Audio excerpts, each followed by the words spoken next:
Bom, então, dando continuidade à nossa aula, né? Então, a gente falou dos direitos humanos, agora a gente vai falar então dos direitos do paciente.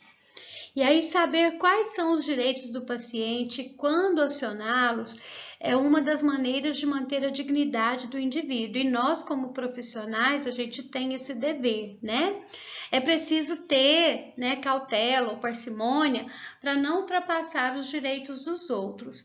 E deve-se aprofundar em questões assistenciais obrigatórias e propagá-las, ou seja, divulgá-las para que todos tenham acesso a um atendimento digno e preconizado pelas autoridades clínicas e sanitárias, né? E saber então quais são os direitos do paciente é fundamental para exigir o seu cumprimento e tomar medidas para garantir tratamento certo e humanizado, né? Cada cláusula deve ser analisada cautelosamente e os direitos de um não pode sobrepor ao outro. Então, aqui falando, né, dos direitos do paciente, então todo paciente deve ter um atendimento digno, atencioso e respeitoso. A assistência deve preconizar as demandas clínicas, humanísticas e religiosas, sem distinção de cor, de raça ou condição socioeconômica. O paciente, ele tem o direito a ser identificado pelo nome completo. O valor humano ele está acima de qualquer número de identificação ou do leito do paciente, né? E os profissionais clínicos eles devem chamar o paciente sempre pelo nome e não apresentar a doença primeiramente, né? Porque o indivíduo ele vem primeiro do que a doença. O paciente ele tem direito a ter acesso ao seu prontuário. Então, o paciente ele poderá requisitar o seu prontuário durante a internação ou após esse período, né? Desde que esteja munido de autorização judicial, tá bom? O paciente ele tem o direito de receber visitas durante uma internação hospitalar e essa condição ela é fundamental para ajudar na recuperação do paciente e garantir acolhimento familiar. No entanto, algumas situações críticas exigem isolamento, né, de contato e nesse caso o toque é desaconselhado e as visitas normalmente são proibidas. Gestantes podem ter acompanhamento durante todo o processo de parto e as grávidas podem solicitar que o acompanhante, né, permaneça desde os preparativos do parto até o término do procedimento. O paciente ele tem direito a uma morte digna, né? Qualquer conduta utilizada para prolongar a vida sem benefícios reais para o paciente deve ser evitada ou comunicada previamente ao doente, né? Que quando consciente ditará as intervenções autorizadas. O paciente ele tem o direito de ser informado adequadamente para dar continuidade ao tratamento, né? Então, os profissionais de saúde devem prestar orientações aos pacientes em linguagem acessível para facilitar a compreensão do indivíduo e estimular a adesão ao tratamento e o autocuidado diante das condições de saúde. O paciente tem o direito de solicitar a preservação de sua imagem, e aí, nesse contexto, os profissionais clínicos não podem expor sua condição clínica ou seus relatos sem autorização prévia do indivíduo. Algumas exceções são permitidas por lei e devem ser analisadas cuidadosamente. O paciente ele tem o direito a uma segunda opinião médica, então o doente ele pode procurar novas avaliações, condutas terapêuticas e optar para que melhor convier, né? No entanto, o indivíduo deve estar plenamente esclarecido sobre as vantagens e desvantagens do tratamento que foi exposto para ele. O paciente ele tem o direito de receber as recomendações médicas de forma completa. Qualquer documento entregue ao paciente deve conter informações legíveis, sem rasuras ou abreviações não padronizadas e com instruções necessárias. Isso se aplica, né, a relatórios médicos, a prescrição, solicitação de exames, encaminhamento, etc. Agora falando, né, da relação do fisioterapeuta com o paciente, a gente pega aqui como referência, então, o nosso código de ética de fisioterapia, né? Então, lá no capítulo 3, ele fala sobre o relacionamento com o cliente ou paciente ou usuário. No artigo 11º, o fisioterapeuta deve zelar pela provisão e manutenção da adequada assistência ao seu paciente, amparados em métodos e técnicas reconhecidos e regulamentados pelo Conselho Federal de Fisioterapia e Terapia Ocupacional. No artigo 12, o fisioterapeuta deve responsabilizar pela elaboração do diagnóstico fisioterapêutico, instituir e aplicar o plano de tratamento e conceder alta para o paciente quando julgar necessário ou encaminhar o mesmo a outro profissional. O fisioterapeuta deve zelar para que o prontuário do paciente permaneça fora do alcance de estranhos, da equipe de saúde da instituição, salvo quando outra conduta seja expressamente recomendada pela direção da instituição e que tenha amparo legal. O artigo 14, ele constitui deveres fundamentais dos fisioterapeutas relacionados à assistência do paciente. O primeiro é respeitar a vida humana desde a concepção até a morte, jamais cooperando em ato que voluntariamente se atente contra a vida ou que coloque em risco a integridade física, psíquica, moral, cultural e social do ser humano.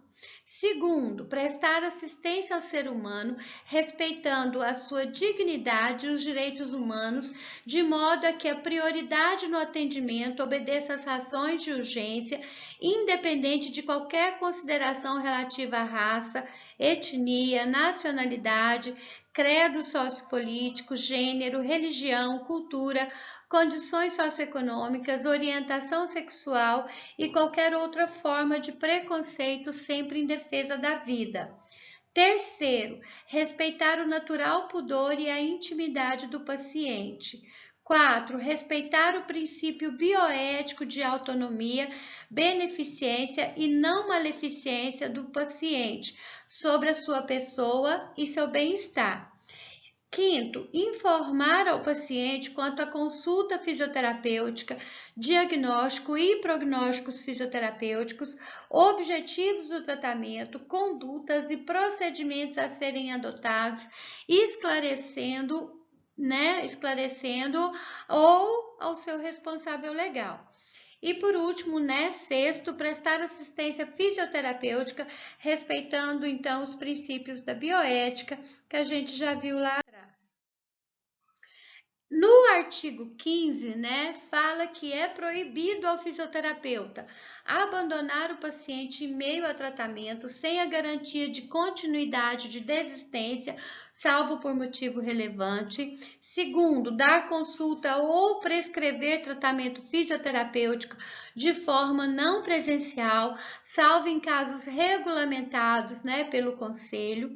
Terceiro, divulgar e prometer terapia infalível, secreta ou descoberta cuja eficácia não seja comprovada. Quarta, prescrever tratamento fisioterapêutico sem realização de consulta, exceto em casos indubitáveis de urgência. E quinto, inserir em anúncio ou a divulgação profissional, bem como expor em seu local de atendimento ou trabalho, nome, iniciais do nome, endereços, fotografias, inclusive aquelas que possibilite a identificação do paciente, salvo para divulgação em comunicações e eventos de cunho acadêmico e científico, com autorização formal prévia do paciente ou do responsável legal. Lá no capítulo 6, ele fala então do sigilo profissional. No artigo 32, ele fala que é proibido ao fisioterapeuta revelar sem justa causa fato sigiloso que tenha conhecimento em razão do exercício de sua profissão. Segundo, negligenciar as orientações de seus colaboradores quanto ao sigilo profissional. E terceiro, fazer referência a casos clínicos identificáveis, exibir paciente ou sua imagem em anúncios profissionais ou na divulgação de assuntos fisioterapêuticos em qualquer meio de comunicação, salvo quando autorizado pelo paciente ou pelo seu responsável legal. Parágrafo único, compreende-se como justa causa uma demanda judicial ou qualquer previsão legal que determine a divulgação. E agora, por último, a gente fala então um pouquinho agora da humanização do cuidado. Em 2003 foi elaborada a Política Nacional de Humanização, PNH, né? Que busca pôr em prática os princípios do SUS no cotidiano dos serviços de saúde, produzindo então mudanças do modo tanto de gerir como de cuidar. E aí o Humaniza SUS, que também é conhecida, né, a Política Nacional de Humanização, aposta então na inclusão de trabalhadores, usuários e gestores na produção e na gestão do cuidado, além dos processos de trabalho. Humanizar, então, se traduz como a inclusão das diferenças nos processos de gestão e de cuidado. Tais mudanças são construídas não por uma pessoa ou grupo isolado, mas de uma forma coletiva e compartilhada. Isso inclui, né? É importante, então, incluir para estimular a produção de novos modos de cuidado e novas formas de organizar o trabalho. Os princípios da Política Nacional de Humanização, né, um deles é a transversalidade, né? Então, a Política Nacional de Humanização, ela deve se fazer presente e estar inserida em todas as políticas e programas do SUS. Transversalizar, então, é reconhecer que as diferentes especialidades e práticas de saúde pode conversar com a experiência daquele que é assistido, ou seja, do paciente. E junto esses saberes podem produzir saúde de forma mais corresponsável. O próximo princípio, então, é a indissociabilidade entre atenção e gestão. Então, as decisões da gestão, elas vão interferir diretamente na atenção à saúde. Trabalhadores e usuários devem buscar conhecer como funciona a gestão dos serviços e da rede de saúde. Devem participar ativamente do processo de tomada de decisão nas organizações de saúde e nas ações de saúde coletiva. E o cuidado e assistência em saúde não se restringe às responsabilidades da equipe de saúde, ou seja, o usuário e sua rede sociofamiliar também devem se corresponsabilizar pelo cuidado de si mesmo nos tratamentos, assumindo uma posição protagonista como relação, né, à sua saúde e daqueles que lhe são caros. O outro princípio, então, é o protagonismo, corresponsabilidade e autonomia dos sujeitos e dos coletivos. Então, qualquer mudança na gestão e atenção é mais concreta e se construída, né, com a ampliação da autonomia e da vontade das pessoas que são envolvidas, né, que compartilham as responsabilidades. Então, os usuários, não só os pacientes, mas os trabalhadores não só cumprem ordens, né? As mudanças, elas vão acontecendo com o reconhecimento do papel de cada um. Um SUS humanizado, ele reconhece cada pessoa como legítima cidadã de direitos, além de valorizar e incentivar a sua atuação na produção da saúde. Agora, falando das diretrizes da Política Nacional de Humanização, a primeira delas é o acolhimento, né? Então, acolher é reconhecer o que o outro traz como legítima e singular necessidade de saúde. Então, o acolhimento, ele deve comparecer e sustentar a relação entre as equipes, o serviço, o usuário e a população. Como valor das práticas de saúde, o acolhimento, então, ele é construído de forma coletiva, a partir da análise dos processos de trabalho e tem como objetivo a construção das relações de confiança, compromisso e vínculo entre a equipe ou serviço, trabalhador e equipe e usuário com sua rede socioafetiva. Com uma escuta qualificada, né, oferecida então pelos trabalhadores, as necessidades do usuário, é possível então garantir o acesso oportuno desses usuários às tecnologias adequadas às suas necessidades, ampliando então a efetividade das práticas da saúde. Isso então vai assegurar que todos sejam atendidos com prioridades, a partir então da avaliação da vulnerabilidade, gravidade e risco que cada pessoa corre. Outra diretriz, né, é a gestão participativa, ou que a gente chama de cogestão. Então, a cogestão, ela expressa tanto a inclusão de novos sujeitos no processo de análise e decisão, quanto a ampliação das tarefas da gestão. Ela transforma também um espaço de realização de análise dos contextos, da política em geral e da saúde em particular, num lugar de formulação e de pactuação de tarefas e de aprendizado coletivo.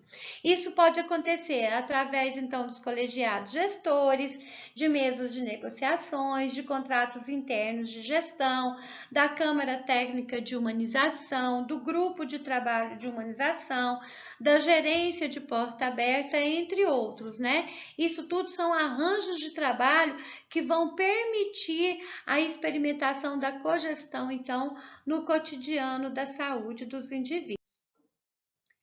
Outra diretriz, então, é a ambiência, né? Então, os espaços, né, físicos, eles devem ser saudáveis, acolhedores e confortáveis, né? Que respeitem a privacidade, propiciem mudanças no processo de trabalho e sejam lugares de encontro entre as pessoas. Outra diretriz importante, então, é a clínica ampliada, ou que a gente chama de clínica compartilhada, né? Então, a clínica ampliada é uma ferramenta teórica e prática cuja finalidade, então, é contribuir para uma abordagem clínica do adoecimento e do sofrimento que considere a singularidade do sujeito e a complexidade do processo saúde-doença. O que uma doença significa para mim não é a mesma coisa que significa para outra pessoa, né? Então, ela permite o enfrentamento da fragmentação do conhecimento e das ações de saúde aos seus respectivos danos e ineficácia. E aí são utilizados recursos que permitem, então, o enriquecimento do diagnóstico, né, que é uma outra variável, além do enfoque orgânico, inclusive para a percepção dos afetos produzidos nas relações clínicas, e a qualificação do diálogo, tanto entre os profissionais de saúde envolvidos no tratamento, quanto desses profissionais com o paciente, né? De modo a possibilitar uma decisão compartilhada e compromissada com a autonomia e a saúde dos usuários do SUS. E aí, uma outra diretriz importante é a valorização do trabalho. Isso é importante para dar visibilidade à experiência dos trabalhadores e incluí-los na tomada de decisão, apostando então na sua capacidade de analisar, definir e qualificar os processos de trabalho. E aí, para isso, existe o Programa de Formação em Saúde e Trabalho e a Comunidade Ampliada de Pesquisa, que são possibilidades que tornam possível o diálogo, a intervenção e a análise do que causa sofrimento e adoecimento e do que fortalece o grupo de trabalhadores e do que propicia os acordos, né, de como agir nos serviços de saúde. Isso é importante também, né, para assegurar a participação dos trabalhadores nos espaços coletivos da gestão. E outra diretriz é a defesa dos direitos do usuário, né? Os usuários de saúde possuem direitos garantidos por lei e os serviços de saúde devem incentivar o conhecimento desses direitos e assegurar que eles sejam cumpridos em todas as fases do cuidado, desde a recepção, né, que é a acolhida, até a alta do tratamento. Então, todo cidadão ele tem o direito a uma equipe que cuide dele, de ser informado sobre sua saúde e também de decidir sobre compartilhar ou não a sua dor e alegria com a sua rede social.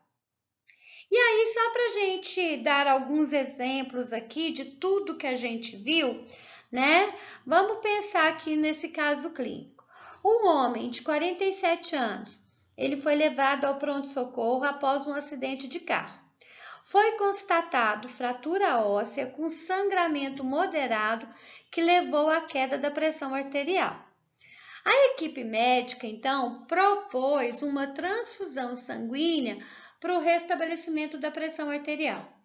O paciente, ele afirma ser adepto da corrente religiosa Testemunhas de Jeová e afirma conhecer todos os riscos e não aceita fazer a transfusão de sangue. À noite, o paciente foi sedado e a transfusão foi feita, sem conhecimento do seu paciente ou dos seus familiares. E aí, isso é ético? Isso não é ético? Isso pode? Isso não pode? Ai, o profissional, ele agiu para poder salvar a vida. E tudo que a gente viu lá atrás, como os direitos, né? Os direitos universais humanos, os direitos dos pacientes. Será que eu posso agir assim? Né? Então, a sociedade brasileira, né, ela admite o pluralismo religioso. Então, ele é direito universal da pessoa ter uma religião, né? E se a religião não permite, houve uma violação do princípio ético da autonomia do paciente, porque enquanto ele estava consciente, ele não autorizou a transfusão de sangue, mesmo sabendo dos riscos que ele corria. Entenderam? Legal, né? O próximo exemplo aqui, né? Uma criança com história de acidente automobilístico atendida num pronto-socorro com a pressão arterial também baixa. A equipe médica realizou a transfusão sanguínea. Há recusa dos pais a realizarem a transfusão. E aí, né? Eu tenho que pensar agora que essa criança, ela ainda não tem condições de decidir alguma coisa tão séria, né?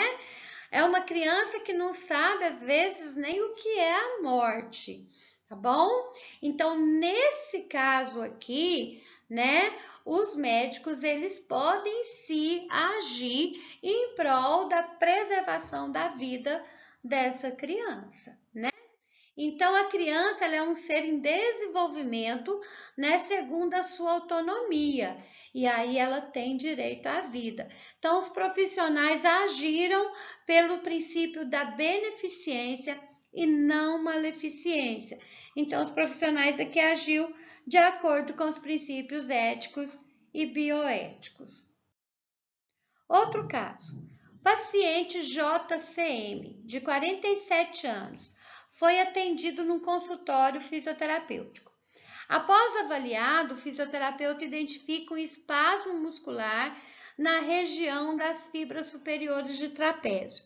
O fisioterapeuta elege o agulhamento a seco como conduta. O agulhamento a seco, ele é uma técnica, eu mexo com isso, dou curso de agulhamento a seco. Então, ele é uma técnica que a gente utiliza as agulhas de acupuntura, né, para estimular alguns pontos motores, né, alguns pontos gatilhos, que isso é capaz de diminuir espasmo muscular e diminuir dor. O fisioterapeuta pode fazer? Pode, né? Então, desde que ele explique toda a conduta para o paciente, quais são os riscos e o paciente assine um termo de consentimento autorizando a receber essa conduta. Então, aqui é importante, né? Então, para que o fisioterapeuta faça essa técnica, né? É importante ele informar o paciente, né, que é um procedimento invasivo, né, porque eu vou colocar uma agulha ali, né. A duração, ele é preciso de saber a duração da sessão, que pode ocorrer, né, provável desconforto, mas eu vou falar também quais são os principais benefícios da técnica, né? Os inconvenientes dela, né? E o valor, tá bom? E aí eu posso fazer desde que o paciente assine um termo de consentimento livre, ok? E o último caso aqui, para a gente dar o exemplo, né? Um antigo cliente de um hospital demanda à direção que lhe seja entregue um relatório. Ele não está pedindo prontuário, tá? Que lhe seja entregue o relatório de sua ficha médica com informação que lhe permitirão a continuidade do seu tratamento com outro médico. A chefia negou o pedido sob a alegação que já passou um ano da ocorrência. Não pode. O prontuário, ele é do paciente. Tá certo que o prontuário, ele não poderia sair do hospital, a não ser, né, por alguma ordem judicial. Tudo bem? Mas o relatório da ficha médica, ele tinha sim que ser feito pelo esse paciente, tá bom? Para esse paciente. Vamos ver aqui então, né? Então, as informações do prontuário, ele dizem respeito ao paciente. Então, pertence a ele, ética e legalmente, né?